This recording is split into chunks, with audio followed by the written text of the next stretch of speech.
Salut,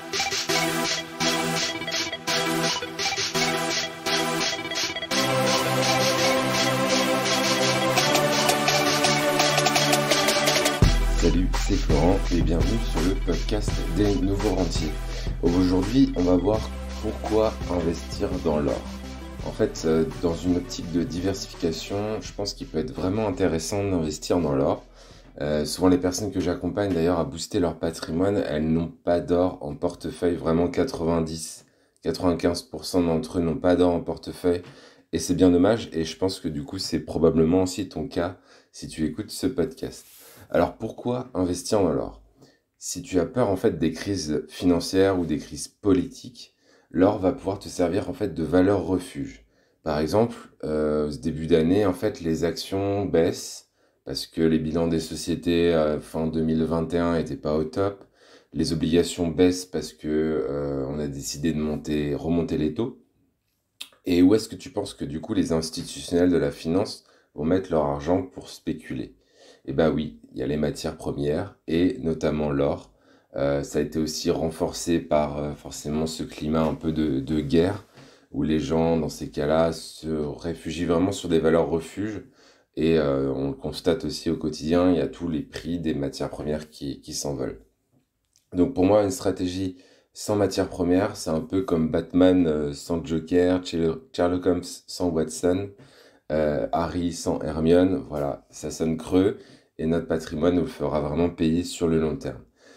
Alors, cependant, il faut faire assez gaffe avec l'or parce que l'analyse graphique, si t'aimes bien l'analyse graphique sur l'or, faut être vraiment très patient parce que l'analyse se fait plutôt en trimestriel ou en mensuel.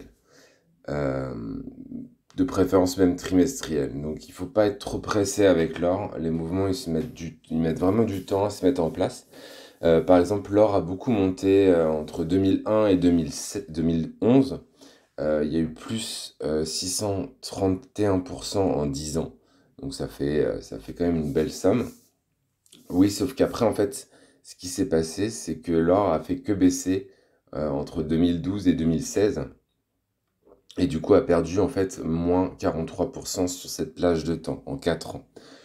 Et le vrai changement de tendance, il a eu lieu en juillet 2019, donc il n'y a pas si longtemps en fait, entre 2016 et 2019, il ne s'est pas passé grand-chose. Et depuis juillet 2019, l'or a repris environ 35%, voire peut-être un peu plus au moment où j'en parle aujourd'hui. Et en ce moment même, on est sur les plus hauts à peu près de 2011. Donc la suite des événements va probablement être assez intéressante sur ce qui va se passer sur l'or en 2022.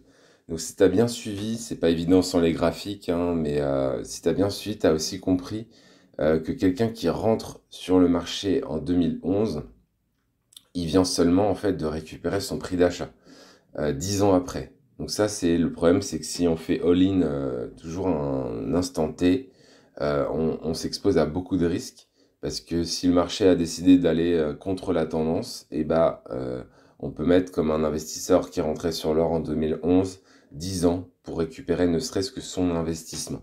Et donc c'est là que ça devient compliqué. Donc non seulement il faut être patient, mais il faut aussi avoir une stratégie d'investissement long terme. Et si tu n'as pas encore de stratégie, je peux t'aider à mettre une au point. Moi, j'ai ma méthode RSR qui marche très bien, qui nous permet de faire plus de 20% par an sur les 20 dernières années. Et pour savoir un peu plus sur la méthode RSR, il faut prendre un petit rendez-vous avec moi ou avec Luc, qui est un membre de mon équipe, et on va pouvoir t'expliquer un petit peu comment fonctionne la méthode RSR, faire un bilan de ton patrimoine et regarder comment on peut t'aider à mettre des choses en point pour booster ton patrimoine. Voilà, ça c'était une petite parenthèse pour te dire ce que je fais un petit peu en ce moment par rapport à ça. Ensuite, je voulais te dire que l'or fait une partie d'une classe d'actifs à part entière. Donc l'or, c'est le bitcoin des crypto-monnaies, en fait. Ou en fait, c'est plutôt l'inverse. On me dit souvent que les bitcoins, c'est l'or des crypto-monnaies. Une classe d'actifs, c'est quoi? Un ensemble, en fait, une classe d'actifs, c'est un ensemble d'actifs qui a son propre fonctionnement avec des mouvements qui vont pas forcément être liés, corrélés à d'autres classes d'actifs. Dans ce cas-là, on parle de décorrélation entre classes d'actifs. On en compte aujourd'hui, à mon sens, trois majeurs. Tu as les actions, les obligations, qui sont de la dette, et les matières premières. Donc souvent les investisseurs particuliers connaissent très très bien les actions, mais assez peu les obligations et assez peu les matières premières. Et selon certains analystes, on pourrait même avoir aujourd'hui une quatrième classe d'actifs qui émerge, qui sont les crypto-monnaies. Mais je trouve que c'est un peu tôt pour le clamer haut et fort. Et il va falloir être un petit peu patient dans les crypto-monnaies, notamment, ce que je dis souvent, alors ça ne veut pas dire que j'en ai pas en portefeuille, hein, j'en ai en portefeuille bien sûr, mais je pense qu'il faut aussi laisser le temps de faire les choses. Les technologies sont naissantes. C'est pas quelque chose qui est utilisé en masse par les particuliers, mais plutôt par des investisseurs ou un peu des geeks, entre guillemets. Donc il faut faire attention à ça, et tant que c'est pas adopté par la masse, on est encore un petit peu sur les débuts de la crypto-monnaie, malgré les pourcentages de rendement qu'il peut y avoir aujourd'hui. Donc tout ça pour dire que je ne mettrai pas 100% de mon patrimoine sur les crypto-monnaies, mais en mettre une fraction, ça peut être intéressant. Donc tout ça pour dire que l'or représente donc une classe d'actifs, et c'est pour ça qu'à mon humble avis, il est intéressant d'en mettre en portefeuille. Ensuite vient la question, probablement peut-être que tu te poses, c'est est-ce que je vais investir sur de l'or physique à l'ancienne ou de l'or papier un peu plus d'époque aujourd'hui. Donc si je t'ai convaincu d'investir un peu dans l'or, bah, t'as pas 36 moyens de le faire. Soit tu achètes des pièces ou des lingots et tu gardes ça chez toi ou dans un coffre-fort. Ça fonctionne un petit peu aussi comme les bijoux, comme dirait ma copine. Et tu achètes des produits, ou alors tu achètes des produits financiers qui suivent tout simplement le cours de l'or. Il n'y a pas une solution qui est meilleure que l'autre.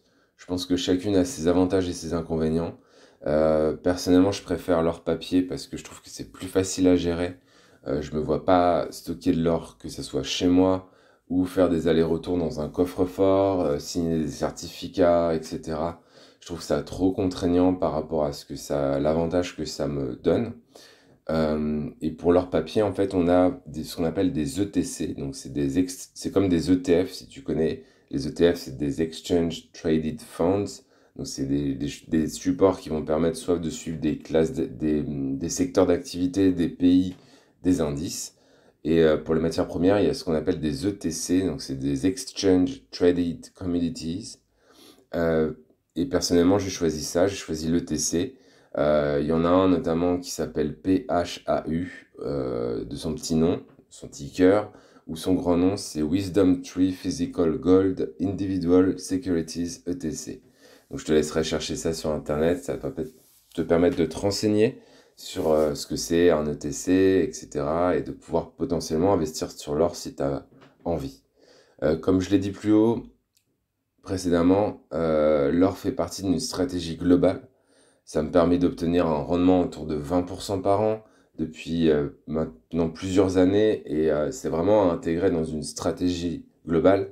Je te dis pas de mettre 100% de ton patrimoine sur l'or, mais il faut réfléchir un petit peu à cette répartition de patrimoine en fait en fonction de ton âge, en fonction de ton capital, en fonction de tes objectifs, en fonction du rendement que tu vas attendre de ton patrimoine, etc. Donc à prendre vraiment avec pincettes et à intégrer aussi dans une stratégie plus globale dans laquelle éventuellement je peux t'aider à mettre en place une stratégie vraiment globale. Moi, c'est ce que je fais depuis 12 ans maintenant, j'ai des très bons résultats. L'année dernière, on a fait quand même plus de 90% de rendement. Donc voilà, c'est des choses qui sont atteignables avec une gestion qui prend 5 minutes par mois, sans stress, sans action vraiment compliquée. Si tu sais gérer ton compte bancaire, tu peux gérer ton patrimoine en bourse, il n'y a rien de compliqué.